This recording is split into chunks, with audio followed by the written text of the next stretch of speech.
It's been more than a year since President Obama passed his stimulus package, hoping to put Americans back to work. Though it's too soon to proclaim the president's plan a success or a failure, we wanted to hear from members of the community whose lives are greatly affected by changes in the economy. During a recent visit to Hampshire Heights Community Center, we talked to workers and volunteers about the state of the economy from their perspective, and we asked them what more the government could do to provide good jobs. Do you think the recession is ending? Not really, because there's still people that are still without jobs. The pantries are getting full, it seems like, because a lot of people don't have food. Basically, where I work at, I'm a manager where I work at, and we get like up to 50 to 60 applications a day because we get them online. And there's a lot of people that are still looking for jobs. Since he's been president, I mean, yeah, a couple things been going uphill, but it's still downhill for most of us. I mean, it's in the sense of, I mean, jobs is people trying to get more SSI now than get jobs because it's just that much harder. It's easier to get SSI nowadays to get a job. I think it's that there's not that many jobs available, and the jobs that are available, we don't have the qualifications for, or the right college, or it just not hiring. My daughter's 18, and she must have filled out probably at least 20 applications.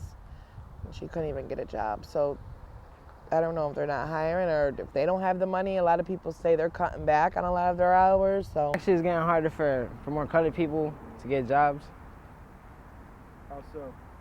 Because honestly, like, I feel like they judge you before you even come in for an interview. They see your last name seem to be Rodriguez or Santiago or Smith or something like that. They'll probably give it a second thought, you know what I mean? There's a lot of people that don't have homes yet still, that are still staying in shelters. well, what tells me from just me and my family is we can't even make it through the month. Without going and ask for help, just for food, bills. I can't even make it through the month. And from working with families over here and them going through the same thing, and that's what tells me that, we're in trouble. It's not getting better. Actually, I was just working in Walmart not even a month ago, and yeah, there was about 15 trainees, and out of those 15 trainees, like 2 of them got the job. And out of those 2, like, they were white. The 2 were white, the other were, you know what I mean? Everybody else was, colored, I guess. Maybe that's not the reason, but that's what it seems like. I have friends who have gone through educational programs, voc training, and had the certificates and are not able to be hired. I have a friend that she was hired and as an assistant manager in a dollar store, but her hours she was getting cut in her hours, and because they didn't have enough or something was going on, and she has 4 kids, and she was like crying, and what do I do? And there really is, what do we do? What do you do? What do we do? And not everybody wants to live off the state, and then you can't even really make it living off the state, and everybody's like me. I know I'm perfectly capable of getting up and going to work and doing everything every day, but I can't get a job because of my past.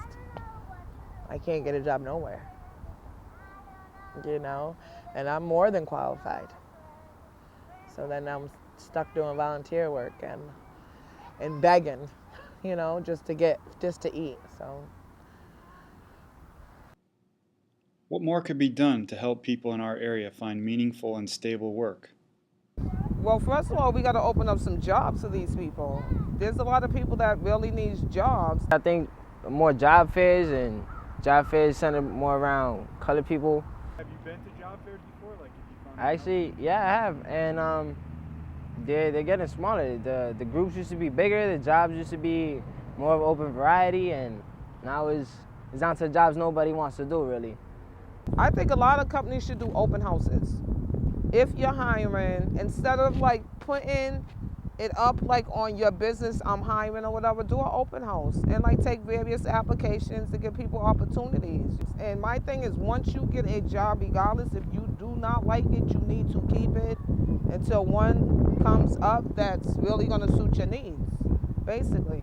Because the job market is hard. You need a high school diploma to get a job these days. Basically, you need somewhat college education too. That's how I see it. I think they had more community rooms like this one, and kids would not want to go through the struggle and just actually get a real job.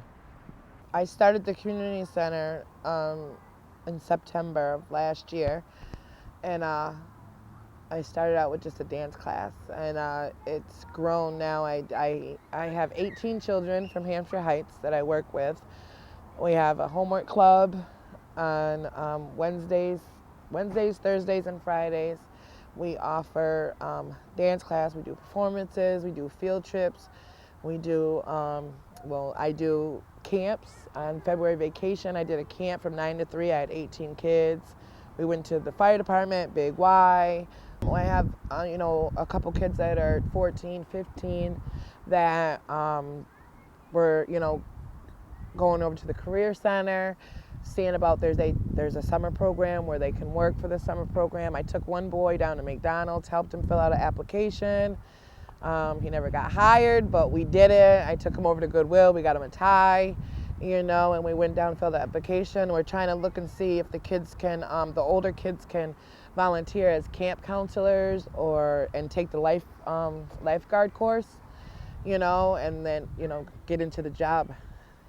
Get out there into the job world, and they more than want to. If I had a transportation for these kids, I transport them back and forth in my van everywhere. I would take these kids to UMass, I would take them to everywhere they needed to go to try to better their future. So if we can get, the middle school and some of the high school kids together, we can get a bus, the government could help us, the state could help us, get a bus, and go to the different colleges and let them see, because some of these kids never even seen a college. They don't know. So, we can show them something different. I think it's going to make a big difference. And it goes for the parents too. As being in the community center, I've been able to reach out for different parents. I did fuel assistance outreach came out. We sat here, we did applications with different parents. On May 8th, we'll be doing a cleanup day, and I also sit on the board for the ward. And the community will be coming in, and we'll be joining together with different churches and different people doing community service, cleaning it up and showing the kids leadership. They'll be having their groups and trying to make a difference, trying to make a change. About jobs and the economy, I just wish, I think that if there was more, Obama talked about, doing that program where, people's quarries didn't, affect it, that they would be able out to work. I think that's huge. And I think if a lot of jobs participated in that and know that people do change. People do change. I'm not saying everybody, but people do change. And you get some really good people who've changed and done education and done training, and then they go to apply for jobs and they're turned right down, right off the smack, not even a chance. And these are some good people that have changed their life. Change is possible.